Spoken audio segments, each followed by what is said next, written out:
కొనసాగించడం అది మీ అందరికి తెలుసు. ఇలా వీళ్ళు కేసీఆర్ ఆనవాళ్ళు లేకుండా చేస్తాం, కేసీఆర్ ముచ్చట లేకుండా చేస్తారా? ఇవాళ మనం సభ పెట్టుకుంటే ఎన్ని అడ్డంకులు దానికి. ప్రైవేట్ స్కూళ్ళలో బస్సులు ఇస్తే వాళ్ళకి నోటీసులు ఇవ్వడం, అధికారులను ఆర్టీఐ అధికారులను పెట్టి పోలీసులను పెట్టి ట్రాఫిక్ జామ్ చేయడం. ఇప్పుడు కూడా సభకు రావాల్సిన వాళ్ళు 1,50,000 మంది బయటనే ఆగిపోయింది. ఇక హన్మకొండ దిక్కు, అటు హైదరాబాద్ దిక్కు, ఇటు సిద్దిపేట దిక్కు 3 రోడ్ల మీద కూడా జాముల్ని. నేను అడిగిన నాయకులు ఏం చేయాలంటే ఇబ్బంది అవుతుంది సార్, రానిత్తలేరు, మధ్యలో ఇబ్బందులు కలిగిస్తున్నారు.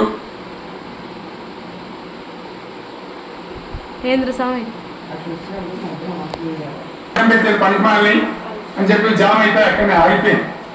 నేను మీకు అర్థమైతే ఆగి మాట్లాడదామంటే మా వాళ్ళతో ఉండి లేదు, మనం దూరం పోవాలి, ఇక రాను ఎట్లా అందరూ మనం మాట్లాడి సభ ముగించాలని చెప్తే నేను వేదిక మీదకి వచ్చాను.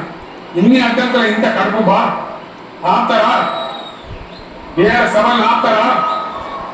ఈ ప్రపంచాన్ని ఎవడాపుతారు? ఆడవాడు ఆగుతారా? నేను ఒక్క మాట పోలీసు మిత్రులకు మనవి చేస్తా ఉన్నా.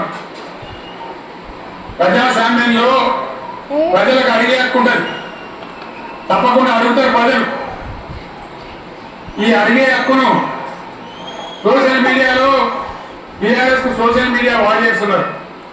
వారు బ్రహ్మాండంగా పనిచేస్తున్నారు, ఖచ్చితంగా అడుగుతున్నారు ప్రజల తరఫున.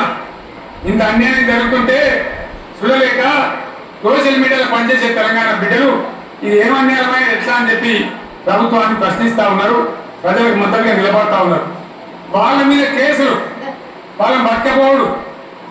పోలీస్ సోదరులు నేను అడుగుతా ఉన్నా, మీరెందుకు దుంకులాడుతుండే? మీకేమక్కడ వచ్చింది? మీకు ఒక్కటి చెప్తున్నా నేను, గ్యారంటీగా పోలీసు మిత్రులారా ఇవాళ పోయి రాత్రి మీ డైరీలలో రాసుకోండి, మీ డైరీలలో రాసి పెట్టుకోండి. 100కు 100% ఇలా తెలంగాణ చెలరేగిన పరిస్థితికి మళ్ళా వచ్చేది బీఆర్ఎస్ గవర్నమెంటే. అది ఎవరు కూడా ఆపలేడు. అది ఎవరి తరం కాదు, ఎవరి వశం కాదు. మీకు తెలియదా? మీరు పోలీసు ఉద్యోగాలు చేస్తున్నారు, మీరు చదువుకోలేదా? మీకు కూడా విజ్ఞానం ఉంది కదా? మీకు దొంగ వాగ్దానాలు చేయలేదా? ప్రజలను మోసం చేయలేదా? ప్రజాస్వామ్యంలో ప్రజలకు అడిగే హక్కు లేదా? మీరెందుకు కేసులు పెడుతున్నారు? నాకు అర్థంగా మీరెందుకు దుంకులాడుతున్నారు? మీరెందుకు బలైతారు? రేపు మీకు రాజకీయాలు ఎందుకు? మీ డ్యూటీ మీరు చేయండి. మేము బీఆర్ఎస్ ఎప్పుడు శాసనాన్ని ఉల్లంఘించాం, చట్టాలను ఉల్లంఘించాం. అయినా నేను ఒక్క మాట మళ్ళీ చెప్తా ఉన్నా, మీకు ఆల్రెడీ చెప్తా ఉన్నారు పార్టీ నుంచి, ఎక్కడ ఎవరు మీ మీద అన్యాయం కేసులు పెట్టినా మన టీఆర్ఎస్ లీగల్ సెల్ వీరులు ఉన్నారు, మీరు భయపడే అవసరం లేదు. న్యాయస్థానాలని అక్కడ పోరాటం చేద్దాం. మీకు అండగా కేసీఆర్ ఉంటాడు, బీఆర్ఎస్ ఉంటుంది, అందరం ఉంటాం. ఇక ఈడికెళ్ళి నేను కూడా ఊకోను, నేను బయలుదేరుతా. యాందాకైనా మంచిదే. ఎవరైనా సంగతి ఏందో, ఎవరైనా లెక్క ఏందో అన్ని కూడా లెక్కలు తీద్దామని మనం చేస్తా ఉన్నాం. ఈ రకంగా ఇలా ఈ ప్రభుత్వం, ఈ కాంగ్రెస్ నయవంచన ప్రభుత్వం సంక్షేమంలో ఫెయిల్, మంచినీళ్ళలో ఫెయిల్, పొలాలకు నీళ్ళు ఇవ్వడంలో, సాగునీళ్ళలో ఫెయిల్, కరెంటు సరఫరాలో ఫెయిల్, రైతు బంధులో ఫెయిల్, విత్తనాలు ఎరువులు సరఫరాలో ఫెయిల్, ఫెయిలేనా? ధాన్యం కొనుగోలలో ఫెయిల్, పల్లెలు పట్టణాల అభివృద్ధిలో ఫెయిల్, భూముల ధరలు పెంచడంలో ఫెయిల్. మరి దేంట్లో పాస్ అయ్యారు? ఎటువంటి అటు ఒరువుడు, దేవుళ్ళ మీద ఒట్లు పెట్టుడు, అబద్ధ వాగ్దానాలు చేసుడు,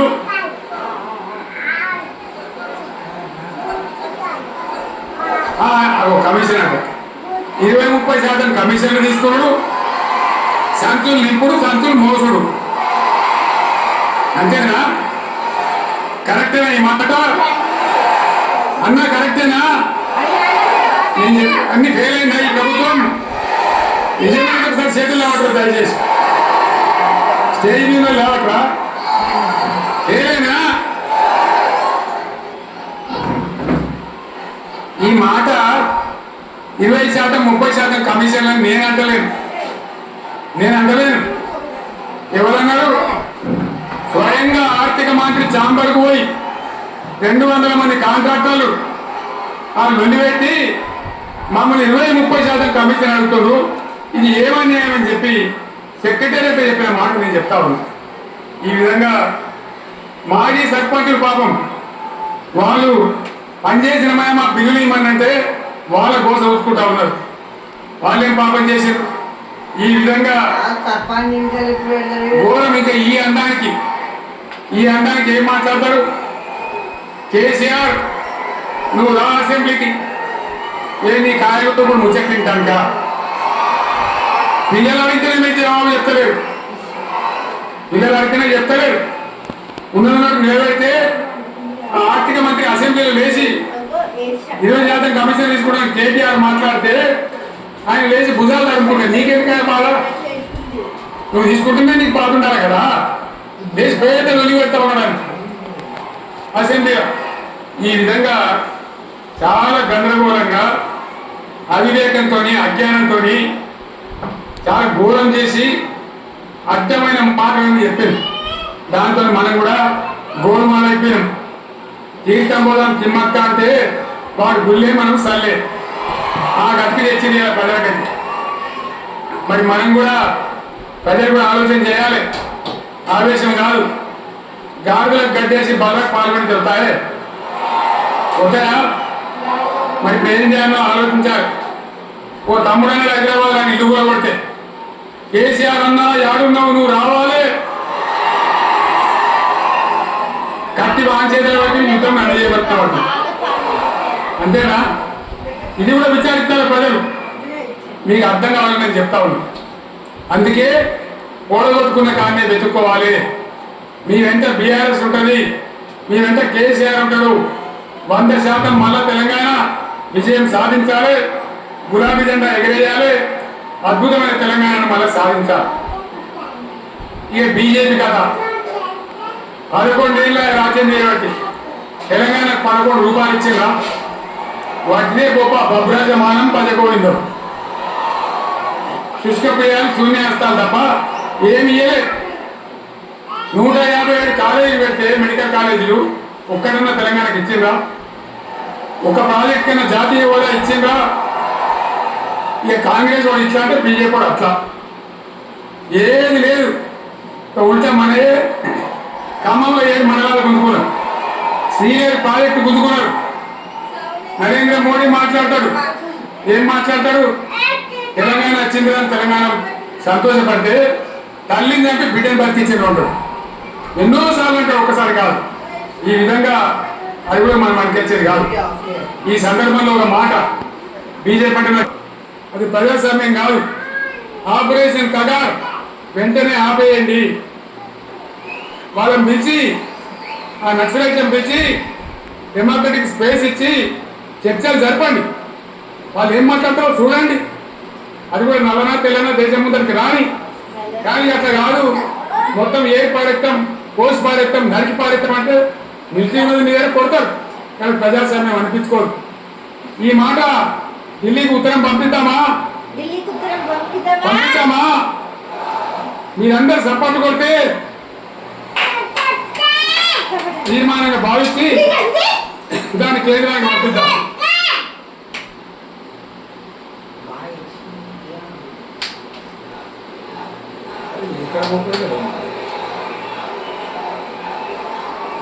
ఈ సందర్భంలో ఈ రజతోత్సవ వేళ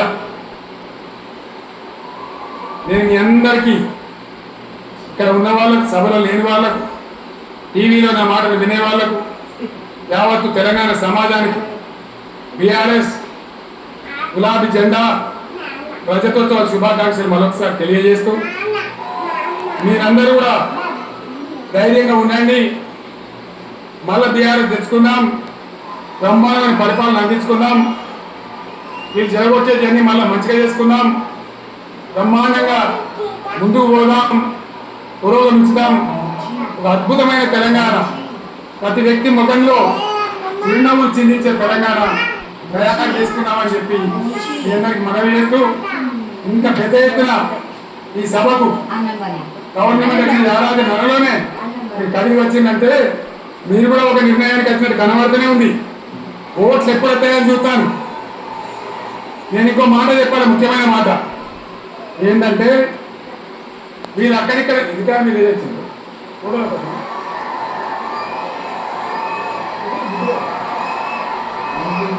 ఒక మాట చెప్పాలి. ఏంటి ప్రభాకర్ రెడ్డి మా ఎమ్మెల్యే దుబ్బాక ఎమ్మెల్యే ఆయనతో ఎవరు హైదరాబాద్లో మాట్లాడితే అన్న ఇంకా 3 ఏళ్ళు భరించాలి గవర్నమెంట్ అని మాట్లాడింది. ఆయన మాట చెప్పింది విలేకరు. అదే చూసారా మా గవర్నమెంట్ పడగొట్టారు. మేమెందుకు పడగొడతాం రా భయ్? మాకేమైనా కాల్చే గురువులో పెట్టాయా? మేమైనా కిరికిరి పని చెయ్యం. బిడ్డ మీరే ఉండాలి. ఓట్లు తీసుకున్నారు, చక్కగా పని చేయకపోతే మీ ఈపులు ప్రజలే సాఫ్ చేస్తారు. అంతే కదా? మేము పడగొట్టాం, మీ గవర్నమెంట్ పడగొట్టాం. ఎందుకంటే మీ సంగతి ఏందో మా సంగతి ఏందో ప్రజలకు పూర్తిగా అర్థం కావాలి. గులాబీ సైనికులకు నాకు ఒక్కటే మాట, మనం ఏనాడు మనం పుట్టిందే పదవులు త్యాగం చేసి, పుట్టిందే రాష్ట్ర సాధన కోసం, స్వార్థం కోసం మనం పనిచేయలేదు. మీ అందరి నాయకులను కార్యకర్తలు నేను కోరేది ఒకటే, తెలంగాణ సమాజం అద్భుతంగా పురోగమించేదాకా మనం పనిచేస్తూనే ఉండాలి.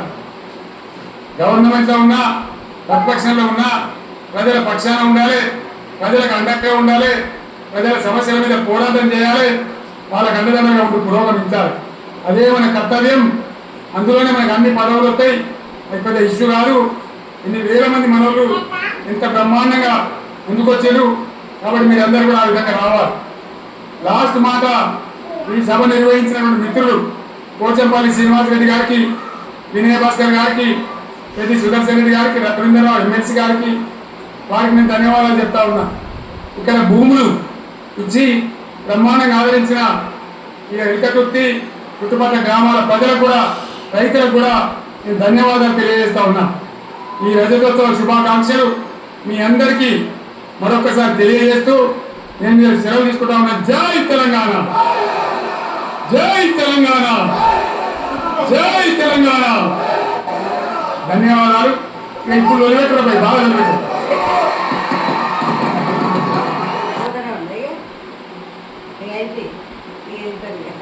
అది తెలంగాణ తల రాతను మార్చిన నవ వసంత ఋతువు. విపక్ష దోపిడి విలయంలో విలవిలలాడిన వేదన, అస్తిత్వంకై ఆరాటపడిన ఆత్మ గౌరవ భావన, తిరిగిలెక్కిన కేసీఆర్ గొంతులో ప్రళయ ఘర్షణ. ఎక్కడున్న తెలంగాణ ఎక్కడికి పోయింది? ఎన్ని రంగాలలో